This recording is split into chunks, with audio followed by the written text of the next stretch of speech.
Hello दोस्तों। तो कैसे हो आप सब? आई होप आप लोग ठीक होंगे। ठीक है। और आपका जो ये यूपीएससी का नोटिफिकेशन आ गया है, आप लोग कह रहे थे, कमेंट बॉक्स में पूछ रहे थे, सर कब आएगा नोटिफिकेशन, कब आएगा। ठीक है। तो ये 2021 का यूनियन पब्लिक सर्विस कमीशन का ये नोटिफिकेशन आ चुका है। ठीक है। आज से आप जाके यूपीएससी की साइट पे जाके आप वहाँ अप्लाई कर सकते हैं। ठीक है। और ये आपको जो इसकी लास्ट डेट रहेगी तो ये 24 मार्च रहेगी। ठीक है। इसकी 24 मार्च लास्ट डेट है। आप आज से जाके यहाँ इसको भर सकते हैं। ठीक है। तो इस बार जो वैकेंसी आई हैं वो 712 वैकेंसी हैं। ठीक है। और प्लस जो आईएफएस की होती, इंडियन फॉरेस्ट सर्विस की होती हैं। ठीक है। तो 110 वैकेंसी इंडियन फॉरेस्ट सर्विस की हैं। ठीक है। तो इसको जाके आप यूपीएससी की साइट पे भर सकते हैं। तो इसका ओवरव्यू मैं आप लोगों को दे देता हूं, क्योंकि कुछ लोगों को कन्फ्यूजन रहता है कि सर क्या एलिजिबिलिटी होती है, क्या इसके बारे में होता है। ठीक है। तो इसका टोटल हम आपको ओवरव्यू थोड़ा सा दे देते हैं इसको। ठीक है। ताकि आप लोगों को पता चल जाए कि लोग पूछते रहते हैं कि सर इसकी एलिजिबिलिटी क्या है, कैसे फॉर्म भरें और क्या क्या करें, इसका सेंटर कहाँ है। ठीक है। तो पूरी डिटेल में हम लोग इसमें देखेंगे थोड़ा संक्षिप्त वे में। ठीक है। तो इसमें जो आपको देखने को मिलेगा आगे, तो देखो इसमें कैंडिडेट कैसे अप्लाई कर सकते हैं। तो देखो ये देखो, अप्लाई करने के लिए यूपीएससी की ये जो साइट है उसी से आप अप्लाई कर सकते हैं वहाँ जाकर। ठीक है। और इसमें ये जो लास्ट डेट के बारे में हमने डिस्कस किया, तो लास्ट डेट इसकी है 24 मार्च शाम 6 बजे तक आप इसको जो है फॉर्म को भर सकते हैं। ठीक है। और इसमें जो क्वेश्चन पेपर होता है उसमें फर्स्ट पेपर जो मतलब दो पेपर होते हैं प्रीलिम्स के, और मेंस के हमारे 9 पेपर होते हैं। ठीक है। और जो प्रीलिम्स का होता है वो तो उसमें आपकी नेगेटिव मार्किंग भी रहती है, तो वो भी इसमें दिया गया है। ठीक है। और नेक्स्ट है हमारा कि जैसे इसमें मोबाइल वगैरह ले जाना वर्जित होता है, आप मोबाइल नहीं ले जा सकते हैं। ठीक है। तो ये सब बैंड होता है इसमें। ठीक है। इसके साथ साथ इसमें जो सर्विसेज देखने को मिलती हैं, तो ये 19 टाइप की सर्विसेज टोटल देखने को मिलती है। ठीक है। इंडियन एडमिनिस्ट्रेटिव सर्विस यानी आईएएस से लगाकर आप दिल्ली, अंडमान निकोबार द्वीप समूह के, और लक्षद्वीप समूह, दमन द्वीप, और ये दादर नगर हवेली, ये सारी मतलब 19 टाइप की ये आपकी टोटल की टोटल जो सर्विसेज रहती हैं इंडियन फॉरेस्ट मतलब इंडियन सर्विसेज में। ठीक है। नेक्स्ट है हमारा कि जैसे इसमें टोटल का जो मतलब देखने को मिलेगा कि इसमें ये तो पूरी मतलब क्लासिफिकेशन किया गया है कि कौन से किस ग्रुप में रखी जाती हैं। ठीक है। तो उन्हीं के बारे में है। और नेक्स्ट है हमारा, जैसे इसमें रहता है जो हमारा क्वालिफ़िकेशन की बात करें कि मतलब सेंटर चॉइस करने की बात करें, तो इसमें देखो सेंटर हम सेलेक्ट कर सकते हैं। इसमें प्रीलिम्स के लिए सेंटर सेलेक्ट करने के लिए इतने ये सारे सेंटर सेलेक्ट कर सकते हैं आप, इतने सारे दिए हुए हैं। ठीक है। इनमें से आपका जहां नज़दीक पड़ता है आप लोग सेलेक्ट कर सकते हैं। और फॉर्म जल्दी ही भरने की कोशिश करें, 1 हफ्ते के अंदर आप लोग फिल कर लेते हैं फॉर्म, क्योंकि इसमें दिया रहता है ना नोटिफिकेशन में कि जो पहले फॉर्म भरेगा उसको उसी उसी हिसाब से सेंटर अलॉट किया जाएगा। अगर मान लिया आपने दिल्ली दिल्ली जो है सेंटर मतलब सेलेक्ट किया, लेकिन आपने मतलब लेट में फॉर्म भरा, तो वहाँ के अगर सेंटर फिल हो जाते हैं तो आपको अदर अदर सिटी में भेज दिया जाता है। ठीक है। इसलिए जल्दी आप लोग जो है भर सकते हैं। तो इसमें ये देखो लिखा हुआ है फर्स्ट अप्लाई फर्स्ट अलॉट। ठीक है। तो ये ही इसमें दिया हुआ है यहाँ पे। ठीक है। तो इसके लिए जल्दी ही आप लोग फॉर्म भरने की कोशिश करें। और मेंस के भी सेंटर, ये मतलब इतने सेंटर मेंस के दिए हुए हैं, तो इनको भी आप लोग सेलेक्ट कर सकते हैं। ठीक है। वो क्योंकि मेंस का सेंटर वो पहले ही मांग लेते हैं।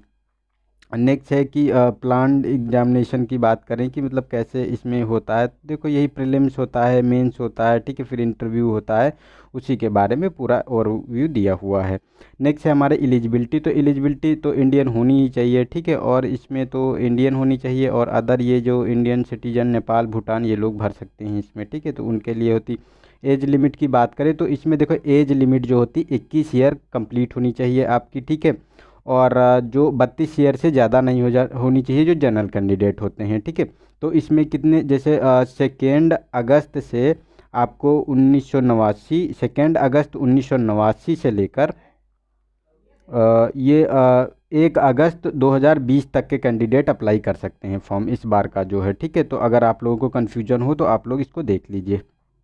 ठीक है। और अदर सबके लिए तो छूट होती है, वो आप लोग थोड़ा सा देख लीजिए, क्योंकि इतना बड़ा है, अगर इसको मैं पूरा डिटेल में बताऊंगा तो वो 2-3 घंटे लग जाएंगे। ठीक है। और नंबर ऑफ़ अटैम्प्ट की बात करें कि हमारे पास नंबर ऑफ़ अटैम्प्ट कितने होते हैं, कितने अटैम्प्ट हमको मिलते हैं यूपीएससी के लिए। तो देखो इसमें देखो जो नंबर ऑफ़ एससी एसटी के लिए तो अनलिमिटेड होते हैं, ठीक है। ओबीसी के लिए 9 अटैम्प्ट होते हैं, और जो मतलब ये अदर कैंडिडेट होते हैं, ठीक है, जैसे जो 9 कैंडिडेट और फिर उसके आधार पर उनको दिया जाता है, जैसे पीडब्ल्यू बी डी वाले जो होते हैं, ठीक है, मतलब जो फिजिकल प्रॉब्लम जिन्हें होती है, तो उन लोगों के लिए है। और ये जो जनरल के होते हैं उनको 6 अटैम्प्ट दिए जाते हैं, ठीक है। तो उनके बारे में है ये सब। तो ये पूरा हो गया, ठीक है। और ये अप्लाई कर सकते हैं आप प्री मेंस के लिए, तो यही आपको बताया गया है कि किस आधार पे आपको रिस्ट्रिक्ट किया जा सकता है। और फ़ी की अगर बात करें तो हम फ़ी क्या कर सकते हैं कि ऑनलाइन और ऑफलाइन दोनों आधार पर फ़ी पे कर सकते हैं, और 100 रुपये इसका पर कैंडिडेट होता है, ठीक है। और फीमेल जो होती है उनके लिए ये फ्री ऑफ कॉस्ट होता है, ठीक है। तो आप लोग ऑनलाइन और ऑफलाइन, जैसे रुपए कार्ड हो गया या मतलब वीज़ा है, मास्टर कार्ड है, तो इनसे आप अप्लाई कर सकते हैं। लेकिन एक ऑप्शन भी देते हैं ऑफलाइन का भी, इसमें ऑप्शन ये लोग देते हैं, लेकिन आप लोग कोशिश करिए कि ऑनलाइन कर लीजिए, ऑफलाइन का झंझट मत पालिए, क्योंकि इसमें अप्रूवल में बहुत टाइम लगता है, ठीक है। तो ये आप लोग कर सकते हैं। फ़ी आपका हो गया, ठीक है। फ़ी फिर उसी हिसाब से ये आप लोग देख लेना एक नज़र में। वैसे ज़्यादा कुछ इसमें कोई चेंजेस तो है नहीं पिछली बार से, ठीक है। तो उसके बारे में कुछ ज़्यादा है नहीं इसमें। और ये लास्ट डेट की बात तो हमने पहले ही कर ली कि मतलब 24 मार्च 6 बजे तक आप इसको अप्लाई कर सकते हैं, ठीक है। 24 मार्च 2021।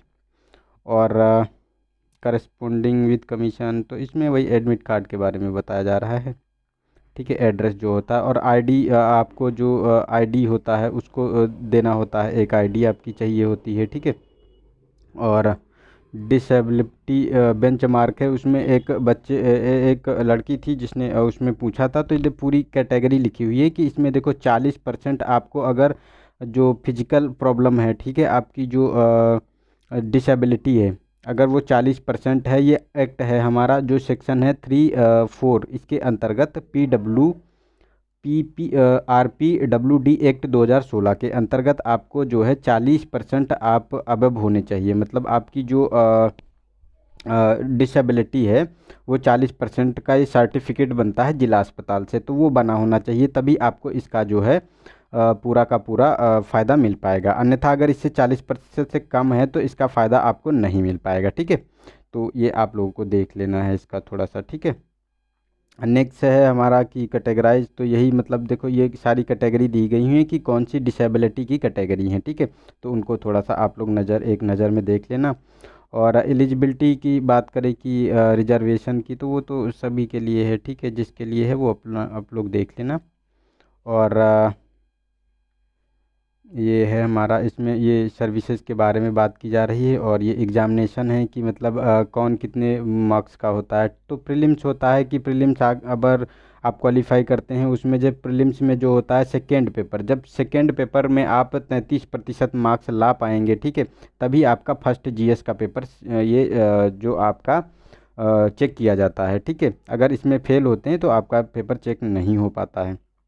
तो ये आप लोगों को सेकंड और मतलब जो प्रीलिम्स में है फर्स्ट एंड सेकंड पेपर होता है, तो सीसेट वाला पेपर में 33% आपको क्वालिफाई करना होता है, ठीक है। तो और ये आपके मार्क्स रहे कि कौन से कितने मार्क्स हैं, तो ये 300 मार्क्स का ये मतलब इंग्लिश का पेपर आता है, ठीक है। मेंस की बात की जा रही है। और जो इंग्लिश का होता है ये भी 300 मार्क्स का होता है, और इसमें 25% ये भी क्वालिफाइंग होते हैं, ठीक है, इसमें लाने होते हैं मार्क्स। और फिर जीएस का फर्स्ट पेपर होता है, एसए का होता है, ये सब 250-250 मार्क्स के होते हैं, जीएस के 4 पेपर और एसए का, ठीक है। और उसके बाद ये सारे के सारे पेपर हैं जनरल स्टडी, चारों हो गए 250-250 नंबर के, ठीक है। तो ये है पूरा टोटल आपका जो रहता है, ये जो रिटन एग्ज़ाम ये 1750 मार्क्स का रहता है। उसके बाद 275 का आपको इंटरव्यू रहता है, ठीक है। उसके बाद ये टोटल आपका बनता है 2025 मार्क्स। तो इसके इसी पे आपकी फिर मेरिट, फाइनल मेरिट बनती है, ठीक है। उसी बेस पे आपका सिलेक्शन होता है, ठीक है। तो ये तो था हमारा पूरा ओवरव्यू इसका जो भी था, ठीक है। इसमें जो यही अब तो यही इसी के बारे में बात की जा रही है कि कैसे कैसे क्या है, कि मतलब बहुत ज़्यादा, वैसे तो 19-20 पेज का ये नोटिफिकेशन है, अगर उसको हम देखने लगेंगे तो बहुत ज़्यादा हो जाएगा, ठीक है। तो ये हमारा कितना हमारे लिए अच्छी बात है कि 700 वैकेंसी हैं। तो आप लोगों को अब जो है आप लोगों को अच्छे से जो है इस पर कमांड करनी है, और अच्छे से इसको टैकल करना है, ताकि आप लोगों का इस बार जो है, जो पिछली बार कमियां या खामियां रह गई थी तो वो पूरी हो जाएं। ठीक है, तो इस बार आप लोगों को क्लियर करना है इसको, एग्ज़ाम को। ठीक है, आप इसकी वेबसाइट पे जाके आप वहाँ से फॉर्म भर सकते हैं। ठीक है, और इसको अगर इसको पढ़ना हो तो आप या तो यूपीएससी की साइट से जाके ये नोटिफिकेशन को डाउनलोड कर लें, या तो मैं अभी इसको जो टेलीग्राम पे भी मैं प्रोवाइड करा दूंगा, तो वहाँ से भी आप इसको डाउनलोड कर सकते हैं। ठीक है, तो ये याद रखना, 24 मार्च 2003, 24 मार्च 2021 तक इसका जो है फॉर्म फिल होगा। तो आप लोगों के लिए ज़्यादा टाइम नहीं है, ज़्यादा जल्दी से जल्दी इसको फॉर्म 1-2 दिन में ही कंप्लीट कर लो तो ज़्यादा बेटर है। ठीक है, और इसमें एक और फैसिलिटी दी जाती है कि अगर जैसे कि होता है कि आप विड्रॉ करना चाहें, जैसे आपने फॉर्म भर दिया, आपकी तैयारी नहीं है, तो आप विड्रॉ करना चाहें तो ये भी फैसिलिटी यूपीएससी देती है। ठीक है, तो ये भी नोटिफिकेशन में मेंशन किया गया हुआ है। ठीक है, तो आप लोग अगर विड्रॉ कर लेंगे तो उसके लिए आपका जो प्रिंट होता है पेपर, वो सब नहीं करना पड़ेगा। ठीक है, तो ये आप लोगों को थोड़ा सा ध्यान रखना है। और जो भी कोई अगर कोई डाउट हो तो आप लोग कमेंट बॉक्स में पूछ सकते हैं, तो उसका मैं जब लेक्चर लेता ही हूँ, टेस्ट सीरीज जब हमारी होती है तो उसमें हम लोग कवर कर लेंगे। और अगर कोई ज़्यादा डाउट होगा तो उसको मैं अच्छे से अलग से भी एक वीडियो में कवर कर लूँगा। ठीक है, तो अगर कोई भी डाउट हो तो आप लोग बता दीजिएगा। ठीक है, तो आज के लिए इतना ही। ठीक है, और कोई कन्फ्यूजन हो तो बताइएगा। 710 वैकेंसी मतलब 712 वैकेंसी ये हैं हमारी। ठीक है, 712 वैकेंसी हमारी हो गई यूपीएससी की, मतलब सिविल सर्विस की, और जो फॉरेस्ट सर्विस होती है, इंडियन फॉरेस्ट सर्विस की, इसकी 110 वैकेंसी हैं। तो टोटल आपको देखने को मिलेगा 824 के, मतलब 822 वैकेंसी के करीब। ठीक है, तो आप लोग अच्छे से अपना फॉर्म भरिए, फिलअप करिए अच्छे से। और हाँ, अगर फॉर्म गलत हो जाता है तो आप दोबारा भी फिल कर सकते हैं, और अगर दोबारा भी गलत हो जाए तो तीसरी बार भी फिल कर सकते हैं, लेकिन उसके लिए फ़ी पेमेंट करना पड़ेगा अलग अलग। और उसमें जो यूपीएससी काउंट करेगी, तो जिसका हायर जो रजिस्ट्रेशन नंबर होगा उसी को काउंट किया जाता है उसमें। ठीक है, तो अगर गलत हो जाए तो कोई दिक्कत नहीं है, और वैसे केयरफुली अगर आप भरेंगे तो कोई दिक्कत ही नहीं होगी। ठीक है, तो आई होप आप लोगों को ये इन्फॉर्मेशन अच्छी लगी होगी। ठीक है, तो अब आप लोग अच्छे से अपनी पढ़ाई कीजिए। और मेरा जो लेक्चर 2-3 दिन से नहीं आ पा रहा था, थोड़ी सी मतलब वीकनेस थी, तो इसीलिए मैं नहीं कर पा रहा था। आगे से मैं पूरे लेक्चर करूँगा। ठीक है, आज आपको एक शाम को हमारा टेस्ट सीरीज नंबर 18 का फर्स्ट पार्ट देखने को मिलेगा। ठीक है इसमें। ठीक है, तो अगर इन्फॉर्मेशन अच्छी लगी हो, आपको लगा है कि इन्फॉर्मेशन मिली है, तो वीडियो को लाइक कर दीजिएगा। ठीक है, मिलते हैं नेक्स्ट वीडियो में।